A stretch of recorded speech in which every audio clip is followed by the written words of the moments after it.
할렐루야. 우리 옆에 있는 분들에게 믿음으로 인사하시겠습니다. 함께 예배할 수 있어서 영광입니다. 네, 오늘 우리 필리핀에서도 또 우리 네팔에서도 같은 마음으로 함께 예배하고 또 같은 마음으로 함께 기도할 때 하나님의 역사가 이곳에서 또 그 땅에서도 역사하게 될 줄로 믿습니다. 저는 오늘 듣는 마음이란 제목으로 같이 하나님의 말씀을 잠시 나누고 함께 기도하려고 합니다. 여러분은 여러분의 인생에서 가장 중요한 것이 무엇이라고 생각을 하십니까? 물론 우리가 구원을 얻고 하나님의 자녀가 되어서 하나님의 백성으로 이 땅을 살아가는 것이 가장 큰 축복이라고 할 수 있겠죠. 하지만 그와 함께 우리가 하나님의 백성으로서 이 땅 가운데 삶을 잘 살아가기 위해서 내가 어떤 가치관을 가져야 되느냐, 또 내가 어떤 사람이 되는가라는 것은 우리가 인생을 살아가는 데 있어서 매우 중요한 그런 문제라고 할 수 있습니다. 우리가 자본주의 시대를 살아가고 있기 때문에 어떤 사람들은, 또 많은 사람들은 당연히 돈이 인생에서 가장 중요한 가치라고 생각을 합니다. 돈이 있어야 하고 싶은 것을 할 수 있고 또 좀 더 편하게 삶을 살아갈 수 있기 때문에 돈이 가장 중요한 가치관이라고 생각하죠. 또 어떤 사람은 인간관계가 매우 중요하다 이렇게 생각합니다.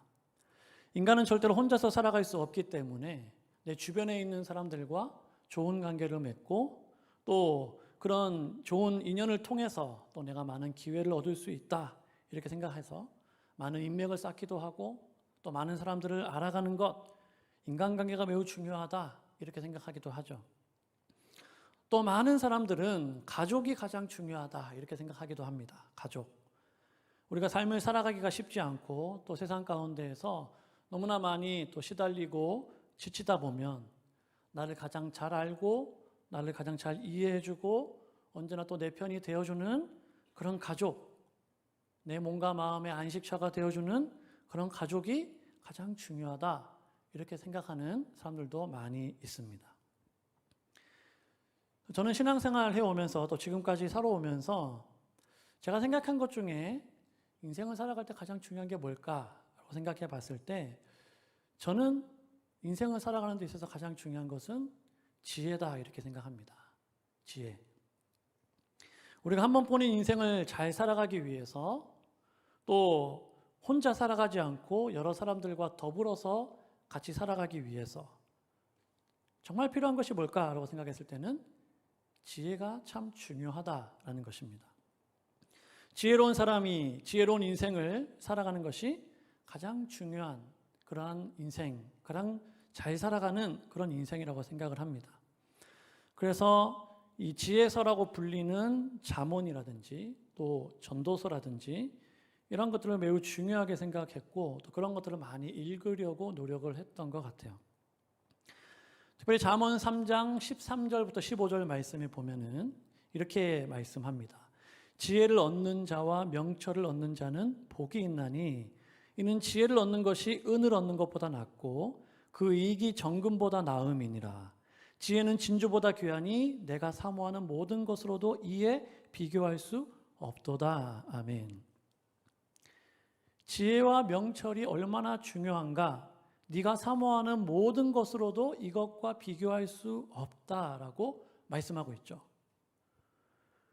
이 외에도 잠언을 읽어보면 지혜가 얼마나 중요한가라는 것에 대해서 계속해서 말씀하고 있는 것을 볼 수 있습니다. 그래서 저는 우리 아이들이 무엇보다도 이 지혜로운 자녀, 지혜로운 아이들이 되기를 바랬고 또 그렇게 기도하고 있습니다. 그래서 저희 아이들 이름을 지을 때에도 아이가 없음에도 불구하고 난 나중에 아이를 놓으면 반드시 지혜로울 지자를 써야지 이렇게 생각을 했어요. 그래서 반드시 지자를 넣어야지 이렇게 생각을 했습니다. 그래서 처음에 우리 아이들의 모든 이름은 다 지자가 들어갔어요. 우리 둘째는 시온인데 중간에 개명을 했거든요. 근데 원래는 이제 지온이었어요. 그래서 이 지자를 써서 좀 지혜로운 아이들이 되었으면 좋겠다 이런 생각을 하고 또 그렇게 이름도 지었습니다.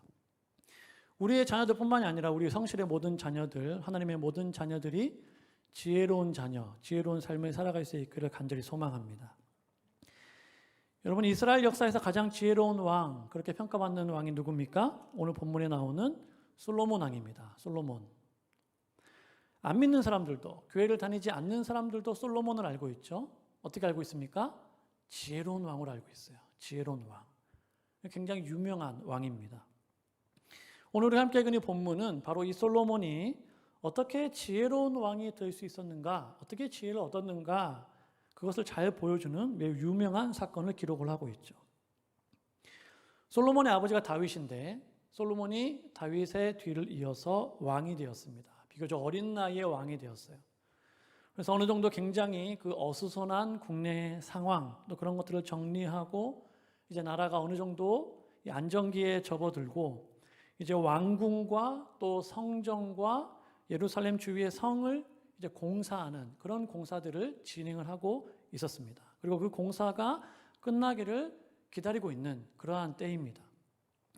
이제 본격적으로 왕으로서 나라를 다스리면서 나라의 부흥을 꿈꾸고 또 나라의 그러한 흥왕을 꿈꾸는 그러한 중요한 출발점에 이 솔로몬이 서 있습니다. 바로 그때 이 솔로몬은 하나님께 제사를 드리기 위해서 기브온으로 갑니다. 이 성전이 아직 완성되지 않았기 때문에 그 당시에 제사를 계속해서 드려왔던 큰 산당이 있는 이 기브온으로 가서 하나님 앞에 제사를 드립니다. 그곳에서 하나님께 제사를 드렸는데 그 제사가 그 유명한 어떤 제사예요? 일천번제 제사입니다. 일천번제. 우리가 헌금할 때에도 이 헌금 봉투 중에도 이 일천번제 헌금이 있죠. 그것이 이 솔로몬의 제사에서 이제 나온 것입니다. 일반적으로 우리가 일천번제를 드린다, 일천번 예물을 드린다라고 했을 때는 횟수를 의미하죠. 횟수, 1000번의 예물. 예물이 많든 적든 내가 하나님 앞에 성실하게 약속한 1000번의 예물을 드리겠다 할 때 우리 일천번제 예물을 드립니다. 하지만 이 솔로몬이 드린 이 일천번제는 횟수가 아니죠. 횟수가 아니고 솔로몬이 하나님 앞에 제사를 드릴 때 한 번의 그 제사를 위해서 1000마리의 제물, 1000마리의 희생 제사를 드려서 하나님 앞에 올려드린 제사가 바로 솔로몬의 일천번제입니다. 이 같은 사건을 기록하고 있는 역대하에 보면은 역대하 1장 6절에 이렇게 말씀하죠. 여호와 앞 곧 회막 앞에 있는 놋 제단에 솔로몬이 이르러 그 위에 1000마리 희생으로 번제를 드렸더라 이렇게 말씀하고 있죠. 그러니까 하나님 앞에 제사를 드리는데 솔로몬이 얼마나 많은 제물을 준비했느냐? 1000마리의 제물을 준비해서 하나님 앞에 올려드렸다는 거예요.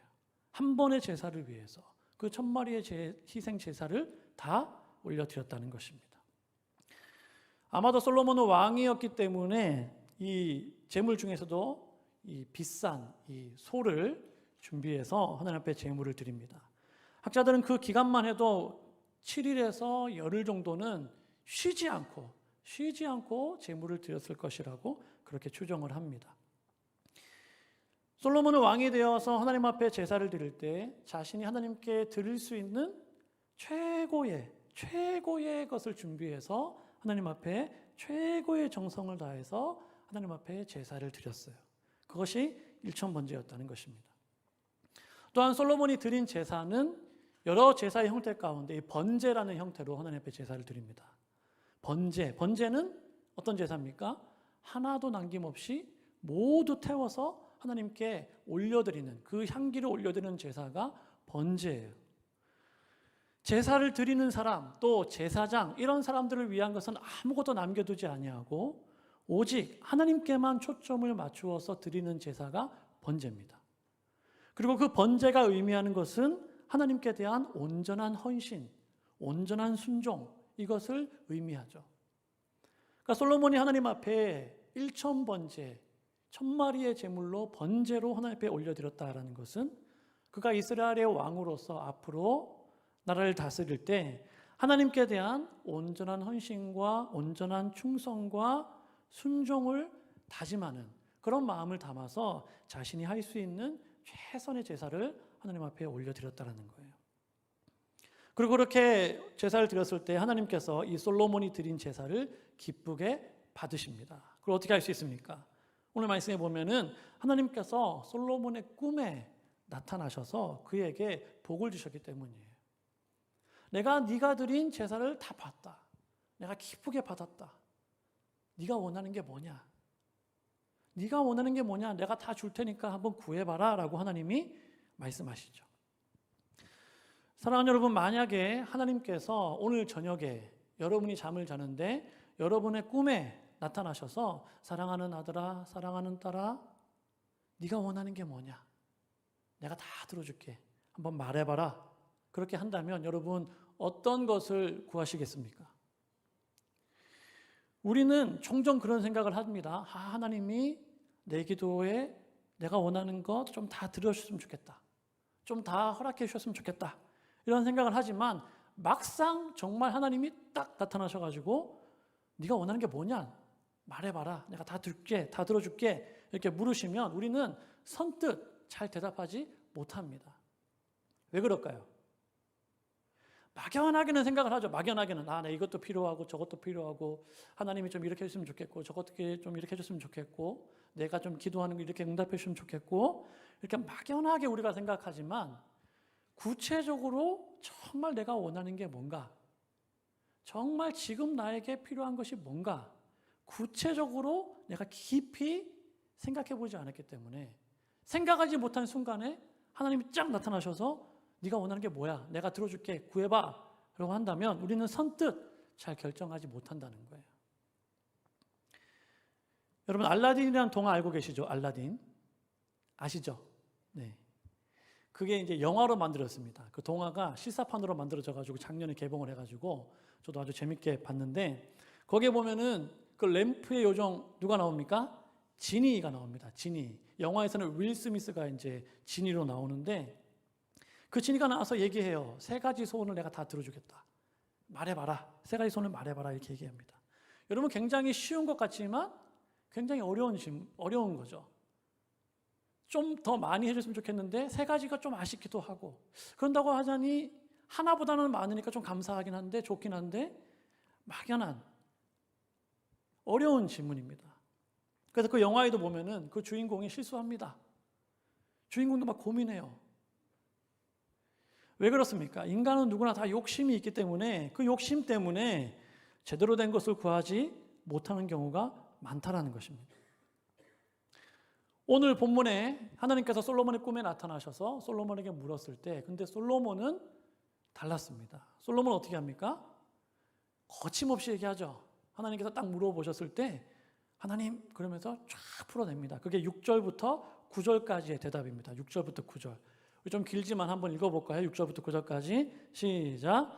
솔로몬이 이르되 주의 종 내 아버지 다윗이 성실과 공의와 정직한 마음으로 주와 함께 주 앞에서 행함으로 주께서 그에게 큰 은혜를 베푸셨고 주께서도 그를 위하여 이 큰 은혜를 항상 주사 오늘과 같이 그의 자리에 앉을 아들을 그에게 주셨나이다.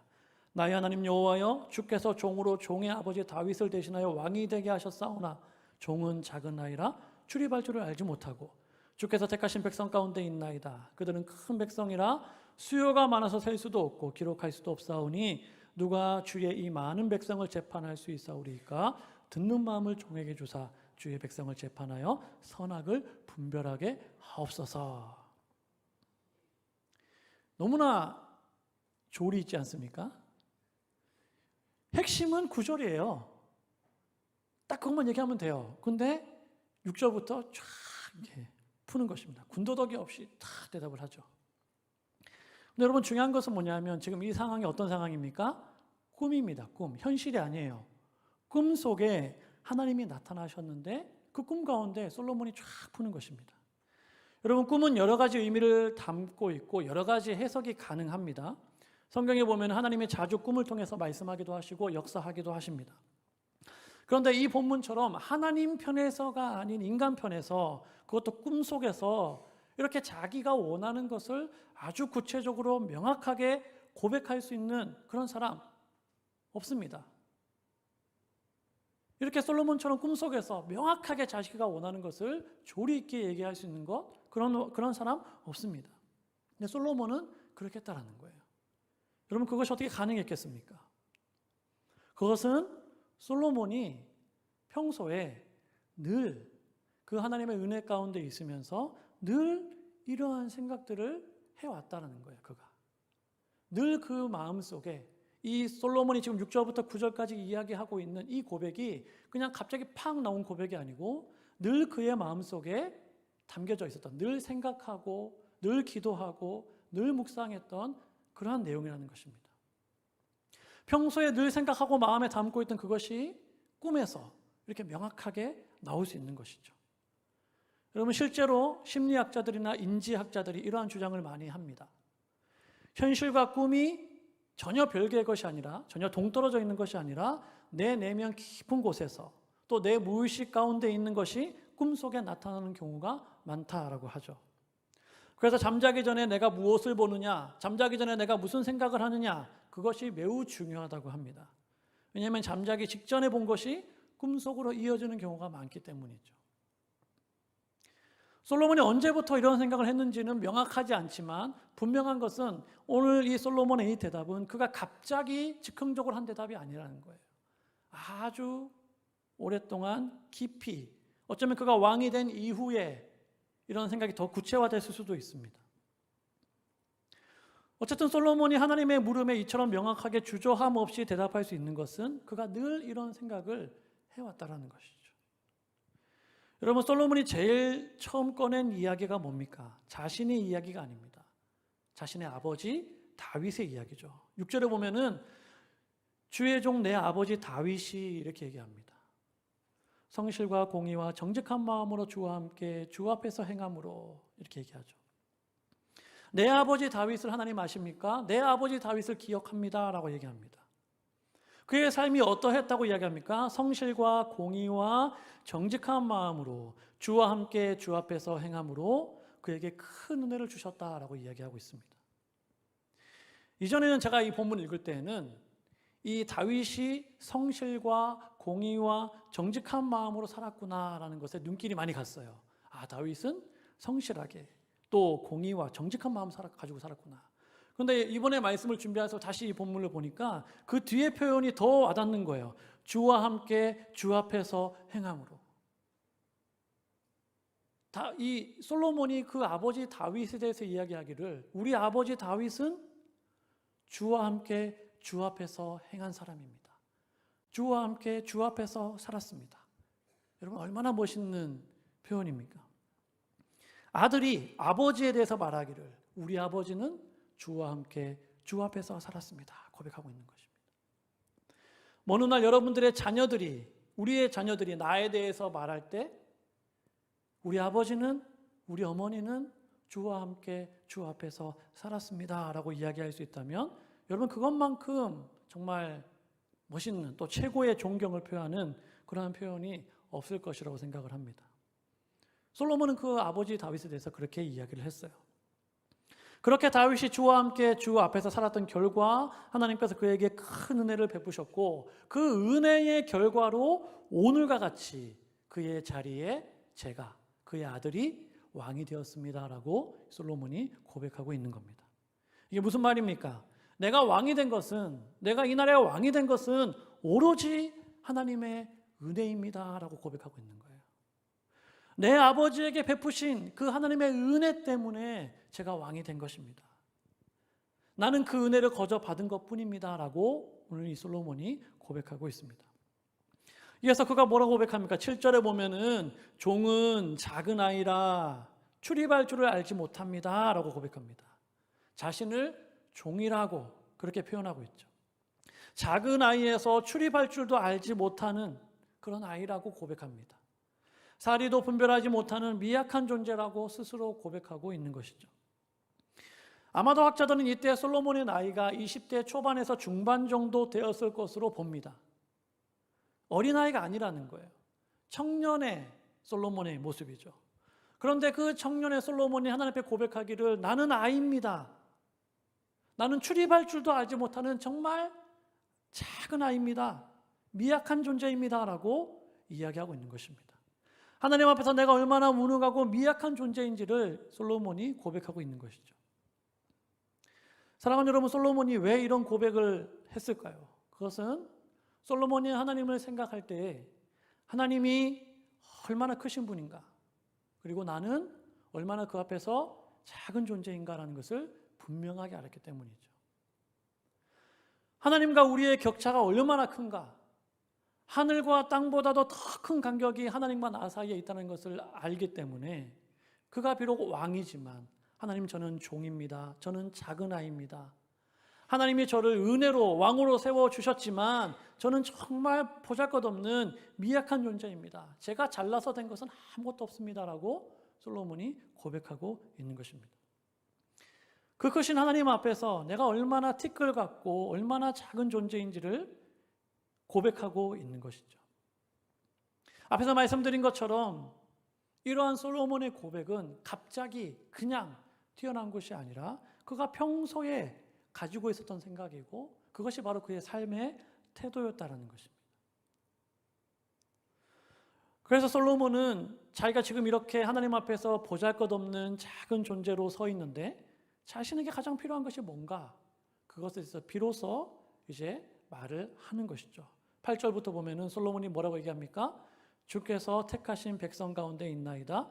그들은 큰 백성이라.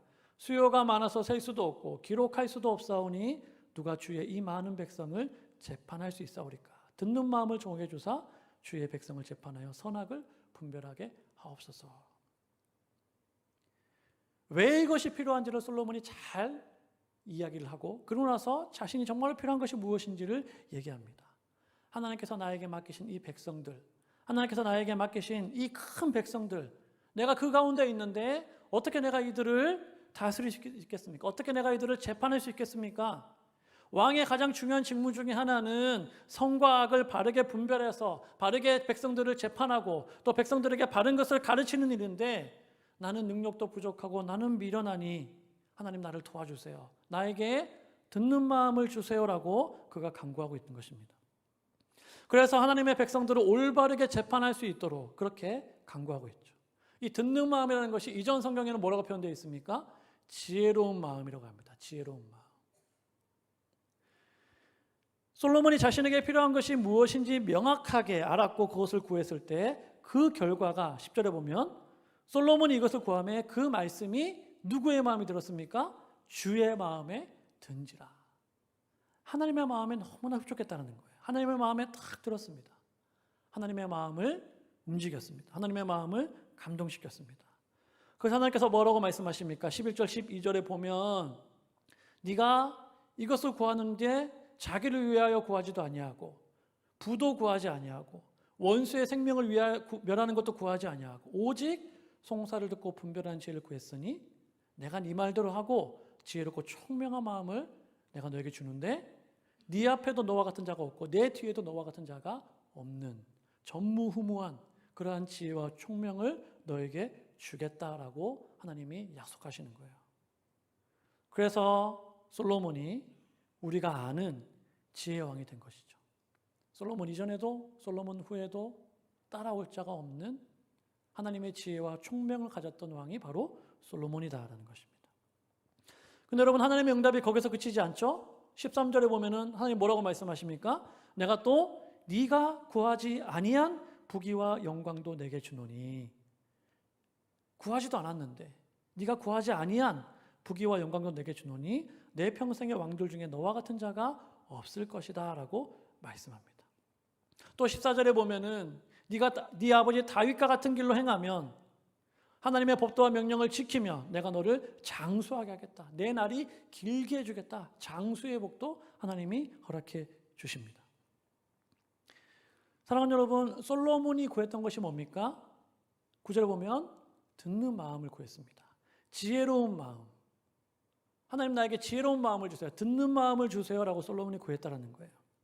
그런데 하나님은 그에게 지혜만 주실 뿐만이 아니라 그가 구하지 아니한 복도 허락해 주십니다. 그의 기도가 하나님의 마음에 합했기 때문이죠. 하나님의 마음에 들었기 때문입니다. 여기서 우리는 예수님께서 말씀하신 중요한 원리를 발견할 수 있습니다. 마태복음 6장 33절에 예수님이 이렇게 말씀하시죠. 너희는 먼저 그의 나라와 그의 의를 구하라. 그리하면 이 모든 것을 너희에게 더하시리라 라고 예수님이 말씀하시죠. 먼저 하나님의 나라와 의를 구하면 나머지는 하나님께서 다 책임져 주시겠다라고 예수님이 말씀하셨습니다. 솔로몬이 자기를 위하여 부도 구하지 아니하고 장소도 구하지 아니하고 원수의 생명을 멸하게도 구하지 아니하고 오직 하나님께서 자신에게 맡기신 그 하나님의 백성들을 올바르게 재판할 수 있는 마음, 지혜, 듣는 마음을 구했을 때 그것은 곧 하나님의 나라와 하나님의 의를 구하는 것이고 하나님은 그가 구하지 아니한 모든 것들도 더하여 주시는 것을 우리가 볼 수 있는 것이죠. 사랑하는 여러분, 구하지 아니한 것도 더하여 받는 은혜, 생각만 해도 얼마나 좋습니까? 구하지 아니한 것도 더하여 받는 은혜, 그런 은혜가 저와 여러분들에게 있을 수 있기를 간절히 소망합니다. 여러분, 솔로몬이 구한 것이 듣는 마음입니다. 듣는 마음. 하나님께서 그에게 주신 것이 뭡니까? 지혜롭고 총명한 마음입니다. 지혜롭고 총명한 마음이 곧 듣는 마음입니다. 듣는 마음이 곧 지혜로운 마음이라는 거예요. 듣는 것이 지혜다라는 것입니다. 듣는 마음이라고 했을 때 여기서 듣는이라는 말은 원어를 보면은 쇼메라는 그런 단어입니다. 근데 이 단어는 듣는다, 또 복종한다, 순종한다 이런 의미를 가지고 있는 쉐마라는 단어에서 온 그런 단어죠. 여러분 쉐마 많이 들어보셨죠? 쉐마. 유대인들이 가장 중요하게 생각하는 구절이 뭡니까? 신명기 6장 4절과 5절 말씀입니다. 이스라엘아 들으라. 우리 하나님 여호와는 오직 유일한 여호와시니 너는 마음을 다하고 뜻을 다하고 힘을 다하여 내 하나님 여호와를 사랑하라. 이스라엘아 들으라는 거예요. 들어라. 쉐마라는 것이죠. 지혜가 뭐냐? 곧 듣는 것이고 듣는 것에서부터 출발한다는 것을 말씀하고 있는 것입니다. 솔로몬이 지혜의 왕이 된 것은 하나님께서 그에게 듣는 마음을 주셨기 때문입니다. 그의 기도가 응답된 것을 우리가 어떻게 알 수 있습니까? 어떻게 증명이 됩니까? 그 바로 뒤에 나오는 사건을 보면 우리가 알 수 있죠. 우리가 읽진 않았지만 16절부터 28절에 보면 이 솔로몬과 관련된 유명한 사건이 또 나오죠. 솔로몬의 재판이 나옵니다. 솔로몬의 재판. 한 집에 두 여자가 살고 있는데 비슷한 시기에 자녀를 낳았습니다. 비슷한 시기에 한 집에서 자녀가 태어난 거예요. 그런데 한 여자가 잠을 자다가 실수로 아기를 눌러가지고 아기가 잠자는 중에 죽었습니다. 보니까 자기 아이가 죽은 거예요. 그래서 이 여자가 어떻게 했냐 하면 그 아이를 데려다가 밤에 몰래 자기와 비슷한 시기에 출산한 같은 집에 살고 있는 그 여인에게 가서 그 여인의 아기와 아기를 바꿉니다. 그리고 집에 돌아옵니다. 기상천외한 생각이죠. 자기 아이가 죽었는데 가서 아이를 바꿔갖고 왔어요. 그런데 그 여인이 아침에 봐서 젖을 먹으려고 보니까 아기가 죽어 있는 것이죠. 너무나 놀랐습니다. 아이가 죽었으니까. 근데 자세히 보니까 자기 아기가 아닌 거예요. 내 아기가 아닌데? 그래서 그 같이 살고 있는 그 여인에게 가서 보니까 그 아이가 내 아이인 거예요.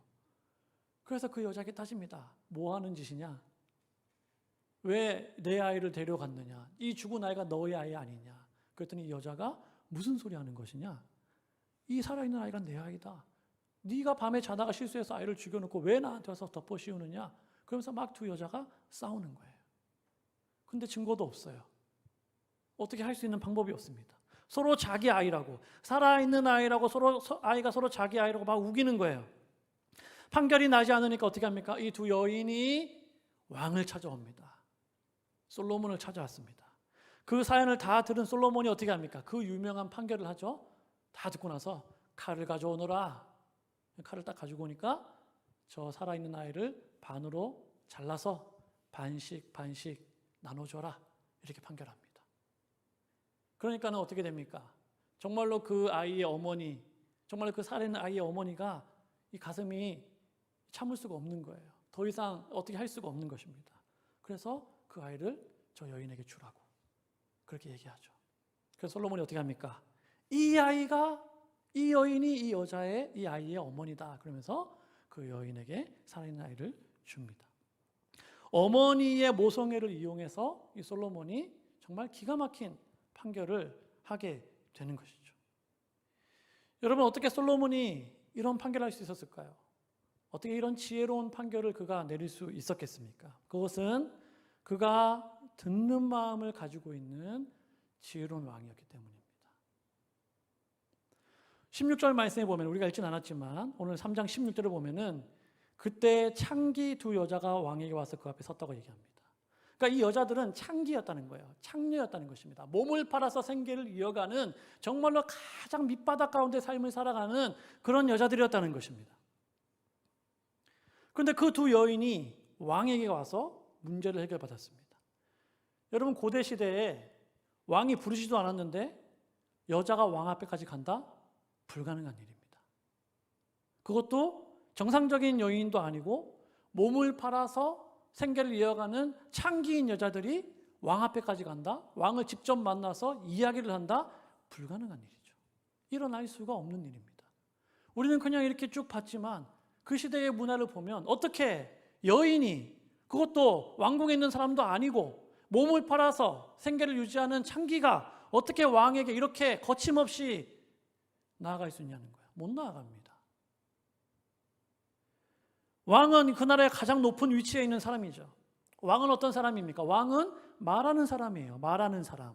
듣는 사람이 아닙니다. 말하는 사람이고 명령하는 사람이고. 듣는 것은 누가 듣는 거예요? 낮은 위치에 있는 사람들이 듣는 거예요. 신하들이 듣는 거예요. 왕이 명령하면 신하들이 듣는 것이죠. 옛날 사극 같은 데 보면 왕은 항상 어디에 있습니까? 정중앙에 있죠. 제가 지금 정중앙에 있네요. 높은 곳에 앉아 있죠. 높은 곳에. 그리고 신하들은 밑에 쫙 이렇게 도열해 있습니다. 그 누가 얘기합니까? 왕이 얘기해요. 왕이 얘기하면 신하들이 뭐라고 반응합니까? 성은이 만극하나이다. 생각이 필요 없는 거예요. 왕이 얘기하면 그냥 성은이 만극하나이다라고 얘기하는 거예요. 그게 왕입니다. 물론 신하들 가운데서 자기 의견을 말하는 신하들도 있지만 그런 신하들은 왕의 허락을 득하고 얘기하는 거죠. 왕이시여 하면 말해봐라 그러면 얘기하는 것이죠. 왕은 듣는 사람이 아니에요. 왕은 자기 말만 하는 사람입니다. 자기 말하고 끝하고 가버리면 끝나는 거예요. 그런데 이 창기인이 여인들이 왕 앞에까지 가서 왕에게 자신들의 문제를 말할 수 있었다. 어떻게 그런 일이 가능했겠습니까? 솔로몬이 듣는 왕이었기 때문이죠. 듣는 마음을 가진 지혜로운 왕이었기 때문에 그것이 가능한 것입니다. 하나님께서 그에게 듣는 마음을 허락해 주셨기 때문에 솔로몬은 비록 그들이 창기였지만 그들의 말을 귀를 기울이고 그들의 문제를 해결해 주는 정말 놀라운 재판을 하게 되었다는 것입니다. 사랑하는 여러분, 어떤 사람이 지혜로운 사람일까요? 여러분, 지혜가 뭐라고 생각하십니까? 공부 많이 하고 많이 경험하고 그러면 지혜로운 사람이 되나요? 지혜는 듣는 마음을 가지고 있는 사람이 지혜로운 사람입니다. 근데 여러분, 이게 굉장히 어렵습니다. 듣는 마음, 남의 말을 들어주는 거 굉장히 어렵죠. 사람들은 자기 말하는 것을 좋아합니다. 내 얘기 좀 들어줘. 자기 말하는 건 굉장히 좋아하는데 다른 사람들의 말을 들어주는 것은 힘듭니다. 더군다나 그 말에 의해서 내가 행동해야 된다. 그 말에 의해서 내가 움직여야 된다. 더더욱 힘들죠. 자존심이 상해하기도 하고. 내가 왜 저 사람 얘기를 들어야 돼? 내가 누군지 알아? 내가 누군지 알고 그런 얘기 하는 거야? 자기 의로 충만한 사람들은 절대로 다른 사람 얘기를 듣지 않습니다. 교회에 이런 사람들이 많으면 어떨까요? 힘든 교회입니다. 여러분, 교회만 그렇습니까? 사회도 그렇고 여러분 직장도 그렇고 자기 의로 가득한 사람, 자기 말만 하는 사람, 그런 사람들이 가득한 사회는, 그 공동체는 어디나 힘들 수밖에 없습니다. 하지만 지혜로운 사람은 어떻게 합니까? 지혜로운 사람은 듣는 사람이죠. 저 사람이 뭐라고 얘기하는가 듣는 거예요. 말을 적게 하고 듣기를 속히 합니다. 잠언 10장 19절에 보면 이렇게 말씀하죠. 말이 많으면 허물을 면하기 어려우나 그 입술을 제어하는 자는 지혜가 있느니라. 입술을 제어하고 듣기를 잘하는 사람이 지혜로운 사람이다라고 말씀하고 있다는 것입니다. 그러면 누구의 말을 우리가 잘 들어야 되느냐? 무엇을 들어야 되느냐? 두 가지를 우리가 잘 들으면 됩니다. 첫 번째는 한번 따라해 보겠습니다. 하나님의 말씀을 잘 들어야 합니다. 하나님의 말씀을 잘 듣는 것이 필요합니다.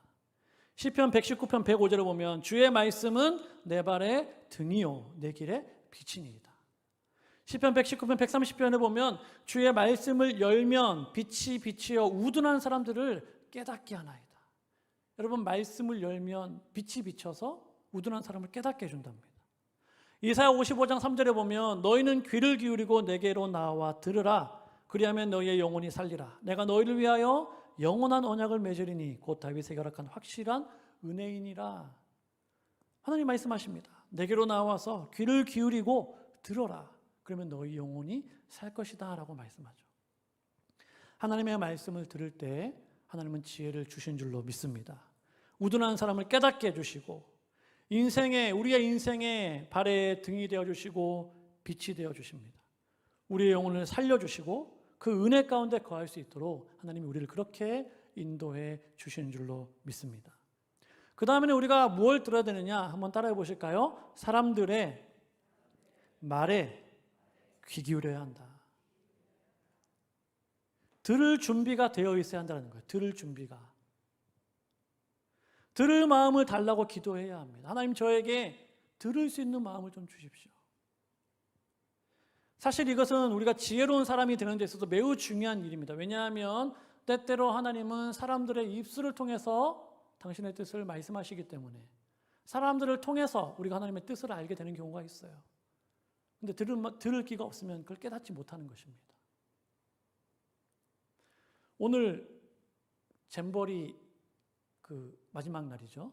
아마 상암 월드컵 경기장에서 이제 마지막 폐영식을 하는 것 같습니다. 뉴스를 보셔서 아시겠지만 여러분이 새만금에서 열린 잼버리가 난리가 났습니다. 저도 놀랐습니다. 어떻게 행사가 이렇게 진행이 되나. 저는 개인적으로 우리나라가 행사 참 잘한다고 생각했거든요. 그런데 어떻게 이렇게 행사를 망치나 이런 생각을 하면서 뉴스를 봤어요. 세계 청소년들이 모인 국제적인 그런 대회입니다. 준비를 잘 못해가지고 국제적인 망신을 당하고 있죠. 근데 보니까 6년 동안 준비를 했더라고요. 준비할 수 있는 기간이 6년이었어요. 준비할 시간이 부족했던 것이 아닙니다. 그럼 돈이 부족했느냐? 돈이 부족한 것도 아니었던 것 같아요. 그런데 결론적으로 준비가 많이 부족했고 진행이 엉망이 되고 세계적인 망신을 당하고 있습니다. 왜 그렇게 되었을까요? 왜 이런 일이 발생했을까요? 준비할 시간도 충분했고 돈도 충분하게 예산도 있었는데 왜 이렇게 행사가 엉망이 됐을까요? 그것은 담당자들이 또 그 높은 곳에 있는 사람들이 듣는 마음이 없었기 때문이에요. 밑에서 하는 얘기들, 현장에 있는 사람들의 이야기, 이게 필요합니다. 지금 이렇게 가면 이렇게 될 겁니다. 이렇게 될 수 있으니까 대비해야 됩니다. 시간이 별로 없습니다. 정말 중요한 겁니다. 밑에서 계속 얘기해도 당장 위에 있는 책임자들이 듣는 마음이 없으니까 알겠어요. 잘 되고 있습니다. 잘 되고 있습니다. 그리고 끝나버린다면 결론이 이렇게 나는 것이죠. 지혜가 없는 것입니다. 듣는 마음이 없었던 것이죠. 여러 번 미흡한 준비에 대한 지적이 있고 발생할 수 있는 여러 가지 문제에 대한 지적이 있었음에도 불구하고 그 말에 귀 기울이지 않고 듣지 않으니까 정말 이런 문제들이 생기는 것이죠. 그런 염려들에 대해서 또 지적하는 부분에 대해서 잘 듣기만 해서도 훨씬 좋은 그런 대회가 될 수 있었을 것이라고 생각이 됩니다. 여러분 아침에 자녀를 보낼 때 학교에 보낼 때 뭐라고 이야기하고 학교에 보내시나요? 저는 아침에 아이들 학교에 등교시켜주면서 자주 얘기합니다. 아이들에게. 뭐 매일 하는 건 아니지만 자주 얘기합니다. 수업 시간에 딴 생각하지 말고 친구들하고 장난치지 말고 선생님 말씀에 집중해서 잘 들어라. 노는 시간에 실컷 놀고 공부 시간에는 수업 시간에는 딴짓하지 말고 선생님 말씀 잘 들어라. 얘기합니다. 아이들은 잘 안 듣는 것 같은데 어쨌든 얘기합니다. 저는. 왜냐하면 제 경험상 수업 시간에 선생님 말씀에 집중하고 선생님 말씀을 잘 듣는 친구들이 대부분 학교 생활을 잘 하더라고요. 대부분 공부도 잘 하더라고요. 특별히 따로 뭐 공부시키지 않아도 수업 시간에만 집중해서 잘 하는 아이들이 대부분 다 잘 하더라고요. 선생님의 말씀에 집중해서 들을 때 지혜가 생기기 때문입니다. 그렇지 않습니까, 여러분? 신앙생활 할 때도 마찬가지입니다. 여러분, 믿음이 어떻게 생깁니까? 로마서 10장 17절에 보면 믿음은 들음에서 나며 들음은 그리스도의 말씀으로 말미암았느니라. 믿음이 어디서 납니까? 듣는 것에서부터 나는 거예요. 하나님의 말씀을 듣고 그 말씀에 집중할 때 믿음이 생기는 것입니다. 하나님은 하나님의 말씀에 듣고 그 말씀에 집중한 자에게 지혜를 주시는 것이죠. 하나님의 말씀을 안 듣는데 제대로 된 믿음이 생길 수가 없는 것입니다. 예배 시간에 말씀에 집중하지 않고 또 예배 시간에 딴짓하고 그렇게 하면 하나님의 말씀이 들리지가 않는 것입니다. 좋은 신앙, 건강한 신앙, 바른 신앙의 첫걸음이 뭐겠습니까? 하나님의 말씀에 귀 기울이는 것에서부터 출발하는 것이죠. 그런 사람이 지혜로운 사람입니다. 열왕기상 4장 29절부터 30절에 보면은 이렇게 얘기합니다. 하나님이 솔로몬에게 지혜와 총명을 심히 많이 주시고 또 넓은 마음을 주시되 바닷가의 모래같이 하시니 솔로몬의 지혜가 동쪽 모든 사람의 지혜와 애굽의 모든 지혜보다 뛰어난지라. 하나님이 솔로몬에게 얼마나 많은 지혜를 주셨는지 이 짧은 두 구절 안에 지혜와 총명이라는 말이 5번이나 등장을 하죠. 하나님이 그에게 지혜를 주셨느니라. 하나님이 그에게 지혜를 주셨느니라. 모든 지혜보다 뛰어난 자니라. 근데 여러분 여기에 보면 중요한 편이 또 하나 나옵니다. 그게 뭡니까? 하나님이 그에게 넓은 마음을 넓은 마음을 주셨대요. 하나님께서 그에게 무엇을 줄까 물었을 때 솔로몬은 듣는 마음을 달라고 했습니다. 왜냐하면 듣는 것이 지혜이기 때문이죠.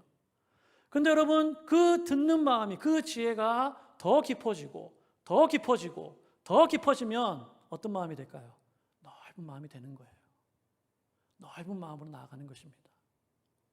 듣는 마음을 가지고 하나님의 말씀에 귀를 기울이고 사람들의 말에 귀를 기울이고 듣다 보면 어느새 넓은 마음이 되는 것입니다. 그 넓은 마음을 우리가 깨달을 때 우리는 우리를 사랑하신 그 하나님의 사랑이 얼마나 깊고 얼마나 넓은가 조금씩 깨닫게 되는 것이죠. 저는 개인적으로 넓은 마음을 달라고 기도합니다. 하나님 저에게 좀 넓은 마음 좀 주세요. 예수 믿는 사람이 특별히 목사가 마음이 넓어야 하지 않겠습니까? 예수님은 원수도 사랑하고 용서하라고 하셨는데 내 주변에 있는 사람조차도 내가 사랑하지 못하고 용서하지 못하고 좁디 좁은 그런 마음을 가진 사람이 된다면 하나님 보시기에 얼마나 안 좋겠습니까? 저도 마음이 안 좋습니다. 하나님 좀 넓은 마음 좀 주세요라고 기도합니다. 사랑하는 여러분, 어떤 사람이 지혜자입니까? 지혜의 왕이었던 그 솔로몬의 기도를 보면 지혜는 곧 듣는 것이구나라는 것을 우리가 알 수 있죠. 어린 사무엘과 같이 하나님 말씀하십시오. 종이 듣겠습니다. 주여 말씀하옵소서 내가 듣겠습니다. 하나님의 말씀에 귀를 기울이는 거예요. 또한 내 주변에 있는 사람들의 말에 귀를 기울이는 것입니다. 솔로몬은 왕이었지만 가장 밑바닥에 있는 사람들의 말도 들어줄 수 있는 그런 듣는 마음을 가지고 있는 사람이었습니다. 열린 마음, 넓은 마음을 가지고 있는 사람이었습니다. 모든 사람들에게 대하여 열린 마음을 가지고 그들의 말에 귀를 기울여 듣는 마음을 가진 왕이 솔로몬이었고 그것이 그의 지혜의 근원이었다는 거예요. 학생은 선생님의 말씀에 귀를 기울여야 되죠. 자녀는 부모의 말에 귀를 기울여야 됩니다. 성도는 하나님의 말씀에 귀를 기울여야죠. 하나님이 세우신 주의 종들의 말에 귀를 기울이는 것이 지혜인 줄로 믿습니다. 하나님 그런 자들에게 지혜를 부어주시는 거예요. 내가 잘났다고 생각하고 내가 능력 있다고 생각하고 나 혼자서 나아가는 자에게는 하나님께서는 지혜가 있는 것처럼 보이지만 결국은 그가 지혜가 없음을 보여주실 것입니다. 그렇게 하나님의 지혜가 부어지고 쌓이고 쌓이다 보면 솔로몬처럼 듣는 마음이 넓은 마음으로 나아가는 거예요. 그렇게 넓은 마음이 될 때 하나님께서 가르쳐주신 가장 큰 계명 뭡니까? 하나님을 사랑하고 이웃을 사랑하라는 그 가장 큰 계명에 순종할 수 있게 되는 거예요. 네 원수를 위해서 사랑하고 네 원수를 사랑하고 그를 위해서 기도하라는 그 예수님의 말씀에 순종할 수 있는 넓은 마음까지 나아갈 수 있는 줄로 믿습니다. 저 여러분 모두가 우리 자녀들 모두가 이 듣는 마음을 가진 지혜자가 될 수 있기를 간절히 소망합니다. 듣는 마음에서 더 나아가서 넓은 마음을 가진 참된 지혜자가 되어서 하나님께서 우리를 통해서 하나님의 선한 일들을 이루시고 하나님의 뜻을 이루어 가시는 복된 성도를 될 수 있기를 주의 이름으로 축복합니다. 우리 옆에 있는 분들에게 믿음으로 한번 인사하시겠습니다. 제가 잘 듣겠습니다.